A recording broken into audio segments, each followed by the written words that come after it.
Hello everyone, welcome back to my channel. आज की video में मैं बात करूंगी सबसे पहले एक कमेंट की। उसके बाद बहुत ज़रूरी बात है जो मैंने आपसे पहले शेयर भी नहीं की थी, और वो मैं आपसे शेयर करने वाली हूँ कि आप नमक कौन सा खाते हैं और कौन सा आपको खाना चाहिए, साथ ही कुछ और ज़रूरी बातें भी। तो बने रहिए मेरे साथ एंड तक, और वीडियो अच्छी लगे तो लाइक कर लें, और चैनल पर नए हैं तो प्लीज़ सब्सक्राइब कर लें। इंस्टाग्राम पर एक भाई से बात हुई है और उनका काफ़ी कमेंट्स आता रहता है। तो अभी मैंने उनसे रिसेंटली बात की कल, तो मेरी उनसे बात हुई तो मैंने पूछा उनसे क्या आपको 2 मेडिसिन मिल गई हैं। उन्होंने कहा हाँ मिल गई हैं। तो मैंने कहा लेना स्टार्ट कर दो। उन्होंने कहा मैंने ऑलरेडी स्टार्ट कर दिया है 20 मई से, यानी 20 मई से मैं दवाई ले रहा हूँ। तो कल 27 थी, इसका मतलब है कि 7 दिन हो गए हैं। तो मैंने उनसे पूछा कि आपको कुछ थोड़ा सा भी फ़र्क नज़र आया है क्या यूनानी मेडिसिन लेते हुए। उन्होंने कहा कि फ़र्क तो नज़र आया है, पहले मैं 5 मिनट भी नहीं बैठ पाता था और अब मैं 2 घंटे बैठ पा रहा हूँ। ये चीज़ वही लोग समझ सकते हैं जिनके साथ ये प्रॉब्लम चल रही है और जो बिल्कुल मेरी तरह की कंडीशन है।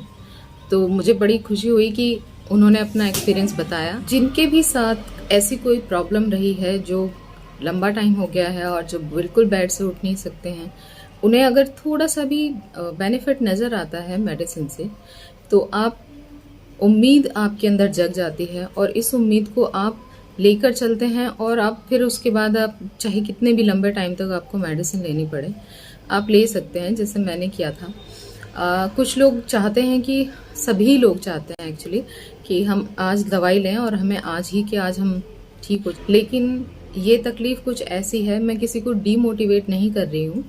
ये तकलीफ़ ऐसी है कि कुछ लोगों को एकदम से ठीक हो जाती है, पर कुछ लोगों के साथ दिक्कतें बढ़ जाती हैं। और मैंने ये चीज़ आपको स्टार्टिंग में भी शेयर किया था कि हर किसी की बॉडी अलग अलग होती है, हर किसी की बॉडी की रिक्वायरमेंट अलग अलग होती हैं। तो अगर किसी को थोड़ा सा भी फ़र्क नज़र आ रहा है तो किसी को जल्दी आराम हो जाएगा, किसी को थोड़ा वक्त लगेगा, लेकिन ठीक हो जाएगा। मेरा एक्सपीरियंस तो यही कहता है कि भले ही टाइम लगे लेकिन ठीक हो जाएगा। और बाकी आप कितनी केयर करते हैं, आप कितना परहेज रखते हैं हर चीज़ का, परहेज इसमें बहुत इम्पॉर्टेंट है। और परहेज करना आपको पड़ेगा ही, चाहे वो फिज़िकल हो चाहे वो खाने का परहेज हो, अगर आप यूनानी मेडिसिन लेते हैं तो। और इसमें ये, अगर किसी को चावल खाने का बहुत ज़्यादा मन कर रहा है तो उसमें भी चावल उबालते वक्त आपको थोड़ी सी हल्दी या अदरक डाल देनी है, जिससे उसका जो बादी होती है, या फिर आप उसे निचोड़ कर चावल को पकाएं और दम करके वो वाले चावल आप थोड़े से इस्तेमाल करें। इसका मतलब ये नहीं है कि आपको छूट मिल गई है, आप डेली डेली खा सकते हैं कि भाई हम तो बना नहीं सकते अपने लिए। देखिए, आप आटा गूंथ कर रखिए अपने लिए, और लेडीज़ के लिए कह रही हूँ, अगर आपको दिक्कत है तो आप बस एक टाइम आटा गूंथ कर रख लीजिए, और उसमें से 2 रोटी आप खाएंगे तो 2 रोटी डालने में कितना वक्त लगता है। तो इस तरह की जब आप अपने आप को मेंटली स्ट्रांग करेंगे तो आपको इसका रिजल्ट देखने को भी मिलेगा। ठीक है, तो आई होप कि आपको थोड़ा सा उम्मीद जगी हो। अब एक कमेंट और शेयर करूंगी मैं आपसे, जिसमें मुझे किसी ने बताया है कि उन्होंने बेड रेस्ट किया था और 2 महीने का बेड रेस्ट रखा उन्होंने, और वो ठीक हो गए हैं। अगर वो ये वीडियो देख रहे हैं तो प्लीज़ अपना एक्सपीरियंस थोड़ा और शेयर कीजिए। लोगों की मदद हो जाए, इससे बेहतर कुछ भी नहीं है। यकीन मानिए कि किसी को किसी तरह से रिलीफ आता है, किसी को किसी तरह से रिलीफ आता है। उनको भी डॉक्टर ने ऑपरेशन बता दिया था, और उन्होंने मतलब ऑपरेशन नहीं करा के वो बेड पर लेट गए। और देखिए उनका काम कितना भारी काम है। वो खेती करते हैं, तो खेत में तो हर काम, झुकने बैठने उठने, यही काम होता है ना। तो खेत का काम सबसे हैवी होता है, मैं मान के चलती हूँ। 2 महीने लेटने से अगर उन्हें रिलीफ आ गया है, वो बिल्कुल ठीक है, वो अपने सारे काम कर रहे हैं, तो ये बहुत बेहतरीन चीज़ है। अगर आपको डॉक्टर बेड रेस्ट बताते हैं तो आप वो कर सकते हैं। ये चीज़ मैं इसलिए शेयर कर रही हूँ कि आप ये सोच रहे हैं ना कि बेड पर लेटना क्या ज़रूरी है, बेड रेस्ट ज़रूरी है क्या। तो उन्होंने उसी के नीचे वीडियो के कमेंट किया है, जिसमें मैंने बताया था कि बेड रेस्ट मुझे पता नहीं है। हालांकि जिस वक्त मैं तकलीफ़ में थी, मुझे भी मेरे जो फैमिली वाले हैं उनमें से कुछ लोगों ने बताया था। एक बुजुर्ग को हो गई थी और उन्होंने बेड रेस्ट किया था, वो ठीक हो गए। लेकिन मेरे साथ ये हुआ कि मैं बेड पे ही तो लेटी हुई थी, बेड रेस्ट ही कहते हैं उसे। सिर्फ मैं टॉयलेट वगैरह के लिए उठती थी, बाकी मैं तो लेटी हुई थी ना। लेकिन मेरे साथ दिक्कतें कुछ और भी हुई। तो ये बातें मैं आपको सिर्फ अपने एक्सपीरियंस की वजह से बता रही हूँ। बाकी आपका मन है, आपकी इच्छा है, आप जो करना चाहें आप आज़ाद हैं। और आप अगर यूनानी मेडिसिन ले रहे हैं तब तो आप रिलैक्स हो जाएं, आपको कुछ और करने की ज़रूरत नहीं है। एक कमेंट आया था मुझे कि भाई मैं आयुर्वेदिक मेडिसिन ले रहा हूँ और मुझे उससे थोड़ा आराम लगता है, और जब मैं एक्सरसाइज शुरू करता हूँ तो मेरा दर्द बढ़ जाता है। तो मैंने ये आपको अपनी पिछली कई वीडियो में बताया है कि मेरा भी यही एक्सपीरियंस रहा कि अगर मैं एक्सरसाइज शुरू करती थी तो उससे मुझे दर्द बढ़ जाता था। तो ये आपकी बॉडी है, आपको सोचना है कि अगर आपको दर्द बढ़ रहा है तो आप एक्सरसाइज मत करें। हर किसी के लिए एक्सरसाइज बेनिफिट नहीं करती है और उसका भी अलग अलग रीज़न है। जैसे वो एक्सरसाइज से बहुत बेनिफिट है, आपने कमेंट भी पढ़ा होगा। अगर आपको एक्सरसाइज करने से दर्द बढ़ रहा है तो प्लीज़ एक्सरसाइज बंद कर दें और सिर्फ मेडिसिन लें, ठीक है। ये नहीं कि आपको थोड़ा आराम आया है फिर आप एक्सरसाइज शुरू करते हैं और दर्द बढ़ रहा है, तो इसका मतलब है कि एक्सरसाइज आपको बेनिफिट नहीं दे रही है। अब मैं बात करूंगी आपसे कि आप कौन सा नमक खा रहे हैं और कौन सा खाना चाहिए।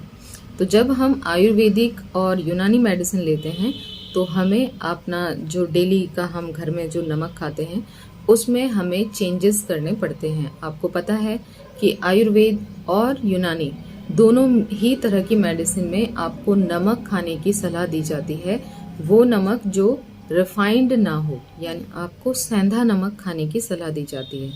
तो सेंधा नमक के बारे में आप लोगों में से बहुत सारे लोगों ने सुना होगा। सेंधा नमक सबसे बेहतरीन नमक है और इसमें सबसे अच्छी बात यह है कि ये एक तो समुद्र का नमक नहीं होता है। आपने अगर नाम सुना होगा सिंधु नदी, तो उस नदी के किनारे पे जो पहाड़ हैं वो सेंधा नमक के हैं और उसमें से तोड़कर सेंधा नमक निकाला जाता है। इसे लाहौरी नमक भी कहते हैं। हर जगह मतलब आपको पता ही है, हर जगह नाम थोड़ा अलग होता है। तो सेंधा नमक जो है वो लाहौरी नमक के नाम से भी जाना जाता है और पिंक साल्ट भी इसे कहते हैं, रॉक साल्ट भी इसे कहते हैं। उनके ब्लड में एसिडिटी बढ़ गई है और गैस्ट्रिक जो जैसे गैस कहते हैं वो बढ़ गई है। तो आपको करना ये है कि आपको सेंधे नमक का यूज़ करना है। और मैं आपको एक चीज़ और कहूँगी, सेंधा नमक के बारे में हम बहुत सारी बातें जानते हैं और कुछ लोग नहीं जानते होंगे, तो एक बार आप सर्च कर लें सेंधा नमक के बारे में। पर जो यूनानी और आयुर्वेदिक मेडिसिन ले रहे हैं उन्हें ज़रूर कहा गया होगा कि आप पिंक सॉल्ट यानी सेंधा नमक का यूज़ करें, और खनिज लवण इसमें बहुत ज़्यादा मात्रा में मिलते हैं, तो इसलिए भी ये बहुत फ़ायदेमंद होता है। तो मैं आपको रॉक सॉल्ट के बारे में कुछ और चीज़ें बता देती हूँ जो आप लोगों को जानना चाहिए। कुछ वक्त पहले तो जो रॉक सॉल्ट है वो बहुत सस्ता मिलता था, अब काफ़ी महंगा हो गया है। आप रॉक सॉल्ट लेकर आए, उसे पहले धो लें और उसके बाद आप उसे सुखा लें थोड़ी देर, और मतलब धो लें मतलब जो टुकड़े आए हैं उन्हें धोना है और उन्हें फिर धोने के बाद आप पीस लें। तो जो इमाम जस्ता होता है ना उसका यूज़ करें या फिर सिलबट्टे पर पीसवा लें किसी से और तब उसका यूज़ करें। साथ में मैं आपको ये भी कहूँगी कि हम अब लंबे टाइम से वाइट नमक अगर खाते आ रहे हैं, तो अगर आप 2-3 महीने अगर लगातार खाते भी हैं तो कोई प्रॉब्लम नहीं है उसमें। और बीच में आप थोड़ा बहुत अगर चाहें तो सफ़ेद नमक का यूज़ कर सकते हैं, जो आयोडाइज्ड नमक होता है। इसमें आयोडीन थोड़ी कम होती है सेंधा नमक में, लेकिन अभी आपको अगर एसिडिटी को दूर करना है तो आपको सेंधा नमक कंटिन्यू खाना पड़ेगा। और टेस्ट सेम होता है, पर आपकी जो बॉडी है वो आपको इसका असर बहुत जल्दी दिखाने लग जाएगी अगर आप सेंधा नमक यूज़ करते हैं तो अगर आप सिर्फ वाइट नमक खा रहे हैं तो प्लीज़ अब वक्त आ गया है कि आप चेंज करें, और आप चेंज करके देखें। आपको जो गैस्ट्रिक की प्रॉब्लम है, जो खाना पचता नहीं है, आपको गैस बनती है, वो सारी तो आपकी ख़त्म होंगी और जब ये ख़त्म होंगी तो आपको आपकी जो बाकी की जो प्रॉब्लम्स हैं, बहुत सारी बीमारियां, वो सारी ठीक होना स्टार्ट हो जाएंगी। सेंधा नमक बहुत बेहतरीन नमक है और आपको पता है कि सारी बीमारियां ही पेट से स्टार्ट होती हैं। जब हमें पता है कि पेट से स्टार्ट हो रही हैं और पेट से स्टार्ट होती हैं तो यानी कि गैस, मैंने आपको पहले भी कहा था वात पित्त कफ, तो आपको पता है वायु जो है वो कितनी ज़्यादा हमारे शरीर को इफेक्ट करती है और ज़्यादातर बीमारियां जो हैं वो वायु की वजह से होती हैं। तो आप लोग इस चीज़ को ठीक करने के लिए सेंधा नमक का यूज़ करें, और सेंधा नमक आपको कहीं भी मिल जाएगा, आपको पता करना पड़ेगा, किसी भी शॉप पर आपको ईज़िली मिल जाएगा, और वरना आप पंसारी की दुकान से तो ले ही सकते हैं। और आप इकट्ठा ले लें 1 किलो और उसके बाद उसे पिसवा लें, या तो आप सिलबट्टे पर पिसवाएं या आप इमाम जस्ते का यूज़ करके पिसवाएं। मिक्सी का यूज़ कम से कम करें। पहले अगर हम खाना बनाते थे तो मसाला हम सिलबट्टे पर पीसते थे और वो सिल जो है वो घिस जाती थी धीरे धीरे। तो वो जो पत्थर है अगर हम वो खाते थे ना, मतलब मसाले के साथ जो पत्थर घिस के हमारे अंदर गया, पथरियाँ नहीं बनती थी, बल्कि हमारे शरीर में जो खनिज लवण की कमी हो गई है उसकी पूर्ति होती थी। और अब हम क्या कर रहे हैं, हम मिक्सी में पीस रहे हैं, और चलो बस चटनी भी पीसना है तो मिक्सी का यूज़ कर रहे हैं। तो हमने अपने खाने में से खनिज लवण बहुत हद तक दूर कर दिए हैं। तो रॉक सॉल्ट में खनिज लवण आपको भरपूर मात्रा में मिलेंगे, आप बेफिक्र होकर खा सकते हैं। आपको ये नुकसान नहीं करेगा, ये कोई रिफाइंड नमक नहीं है, और आपकी पेट की सारी प्रॉब्लम्स दूर हो जाएंगी। आपको गैस बिल्कुल नहीं बनेगी, और जब आपको गैस बनेगी ही नहीं तो आपके ब्लड में से एसिडिटी अपने आप धीरे धीरे कम होना स्टार्ट हो जाएगी, जो आपको हेल्प करेगी इस तकलीफ से रिकवर करने में। तो आई होप कि आपको समझ आया होगा। और बहुत सारे लोग ये गलती कर रहे हैं कि वो रिफाइंड नमक खा रहे हैं, और रिफाइंड नमक वैसे भी सब मना करते हैं। नेचुरल जितने भी आपको इलाज करने वाले मिलेंगे, वैद्य हो चाहे हकीम हो, वो रिफाइंड नमक के लिए मना ही करते हैं। तो आप कुछ वक्त के लिए तो बिल्कुल अवॉइड कर ही सकते हैं अपने बेनिफिट के लिए। तो बस आज के लिए इतना ही।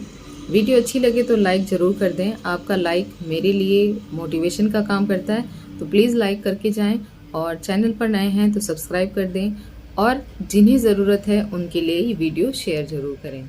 मिलते हैं नेक्स्ट वीडियो में।